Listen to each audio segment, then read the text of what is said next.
வாழ்க வையகம், வாழ்க வளமுடன். வாழ்க்கை மலர்கள் நால்வோர் நற்சிந்தனை.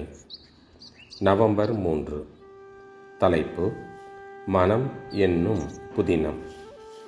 மனம் எனும் ஒரு புதினப் பொருளில் பேரியக்க மண்டலத்தின் சிறப்புகள் அனைத்தும் அதன் தன்னிருக்க சூழ்ந்தெழுத்தும் ஆற்றலால் சுருங்கியுள்ளன. எனவே மனித மனம் தன்னை சிறுமை பொருளாக நினைத்தால் அது சிறியது. தனது மூலநிலையான பிரம்மத்திலிருந்து அதன் பரிணாம சிறப்புகள் அனைத்தையும் நினைந்து தனது மதிப்பை உணரும்போது அது மிகப்பெரிய தத்துவமாக இருக்கிறது.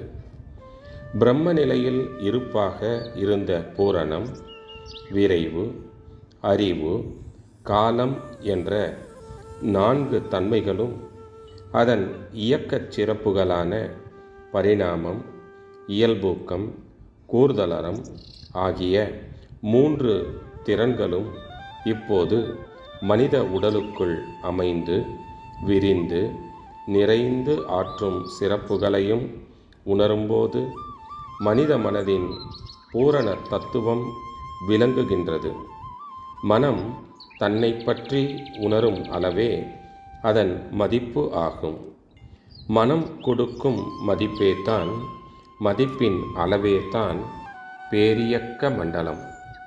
இவ்வாறு மனம் விரிந்து முழுமை பெறும்போது தான் அது தன் இருப்பு நிலையான பிரம்மத்தையும் இயக்க அலையான மனதையும் ஒன்றாக காணுகின்றது.